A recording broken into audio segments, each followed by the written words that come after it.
กลมเปรียบเทียบคลุนไอจมูกหนึ่งแนดไตประติดหนึ่งประจันเรียกข้อเมาขณีแต่เนอแต่เมียนดำไหลสำหรับมนุษย์โดยขณีเนื้อโลกนี้ขมิ้นสตองดาตี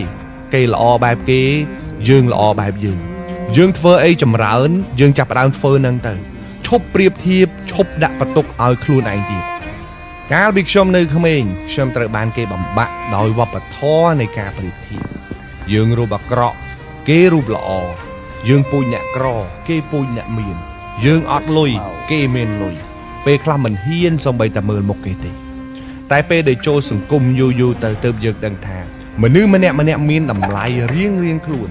គេមានតម្លៃជាគេយើងក៏មានតម្លៃជាយើងដែរសង្គមនេះត្រូវការភាពចម្រុះដើម្បីរីកចម្រើនទៅមុខអាក្រក់ក៏ដោយក្រក៏ដោយពិការភាពក៏ដោយយើងមានតម្លៃរៀងខ្លួនមានផ្លូវដើររៀងខ្លួនគ្មានអ្នកណាអស់ចាដាច់លេខជាងអ្នកណាទេអញ្ចឹងកុំរស់នៅក្នុងវប្បធម៌នៃការប្រៀបធៀបអសោះជីវិតយើងទម្រាំរស់បានដូចគេដូចឯងសប្តាហ៍ថ្ងៃនេះយើងឆ្លងកាត់រឿងច្រើនមែនទេអញ្ចឹងទេដកអារឿងប្រៀបធៀបនឹងមួយចេញទៅឲ្យវាទលាយគួរក្បាលខ្លះ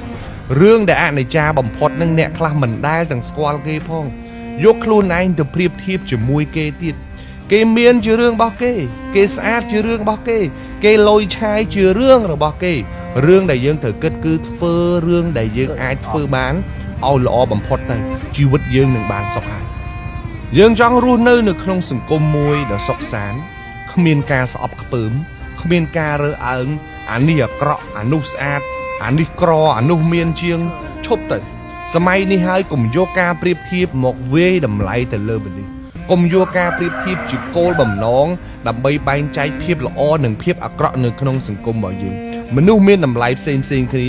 សូមគោរពឲ្យតម្លៃគ្នាទើបយើងរស់នៅបានសុខក្នុងសង្គមនេះ